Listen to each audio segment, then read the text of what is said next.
Aujourd'hui, on va voir comment on va fabriquer un baume SOS avec les plantes de chez nous. Pour avoir un baume bien efficace, j'ai opté pour plusieurs plantes de chez nous, de saison, c'est-à-dire le plantain avec ses vertus antihistaminiques, anti-inflammatoires, régénérants, le baume à la violette, la violette qu'on voit actuellement, qui fleurit un peu partout, qui est très odorante. Le calendula, donc le calendula qui est une grande plante médicinale, on l'appelle aussi souci du jardin, avec beaucoup de vertus pour régénérer et anti-inflammatoire.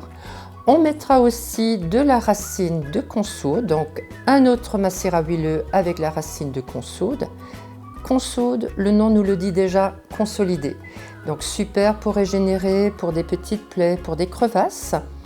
Et une autre fleur qu'on voit partout en ce moment, c'est la pâquerette, notre petite arnica.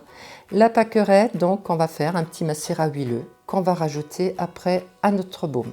Première étape, après avoir cueilli les plantes, la racine de consoude, il faut bien la nettoyer avec une brosse. Ensuite, on va la couper et la faire sécher.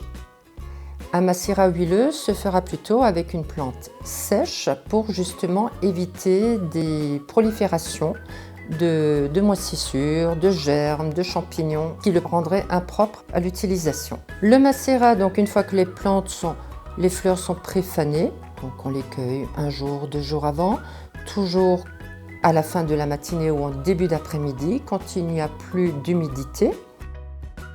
On va découper le plantain et on va le mettre dans un bocal. Pour les pâquerettes, on va enlever la petite tige et on ne va garder que la fleur. Ensuite, on va rajouter l'huile. Je recommande toujours qu'on prenne de l'huile d'olive de pression à froid qui est de qualité bio. Ça évitera que ça s'oxyde parce qu'il y a beaucoup de vitamine E dedans qui est un antioxydant. Et l'huile d'olive a aussi ses vertus. Donc vertus anti-inflammatoires, calmantes. Alors autant utiliser quelque chose qui sera déjà un remède en soi-même. On a mis donc l'huile qui doit recouvrir bien les plantes et on va laisser ça reposer pendant 3 à 4 semaines. Pas avec un bocal fermé, pas hermétique parce que justement il y a toujours encore un petit peu d'humidité. Donc on va la recouvrir avec un tissu en coton ou si vous préférez avec un papier craft. Mais comme vous voyez, moi je fais là avec du coton. On va le mettre sur le rebord de la fenêtre, mais pas exposé plein sud. Plutôt côté nord, côté ouest, pour que la plante macère doucement et ne soit pas détériorée avec le soleil. Après ces 3-4 semaines de macération, on va filtrer. Alors pour filtrer, vous voyez, on peut utiliser 2 procédés différents. Une étamine ou alors, si on n'en a pas, on peut prendre des compresses. On filtre doucement, on laisse bien couler le liquide et après, voilà, le macérat est prêt. Ce macérat ou ces macérats, ils peuvent être utilisés tout seuls puisque en eux-mêmes, ce sont déjà des remèdes. Pour le baume SOS, déjà, il nous faut tout le matériel. Il nous faut la balance, il nous faut les récipients, il nous faut un bain-marie.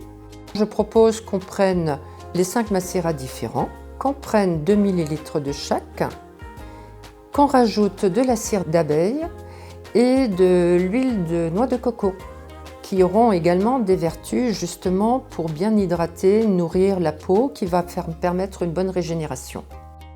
On va peser ça vraiment à partie égale pour que ce soit vraiment bien concentré et on va le faire chauffer au bain-marie. Très doucement, on touille. Et après, une fois que c'est prêt, on transvase dans des petits pots. Les indications de ce baume SOS. Alors déjà, on va l'utiliser en cas d'irritation.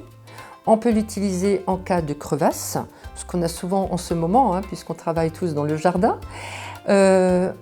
Inflammation, crevasse, petite plaie, donc ce sera un baume réparateur cicatrisant. C'est un remède en lui-même, c'est un concentré de plantes médicinales de chez nous. Bien sûr, Il pourrait y avoir des contre-indications où certaines personnes devront faire attention. Il y a quand même 2 plantes qui sont de la famille des Astéracées.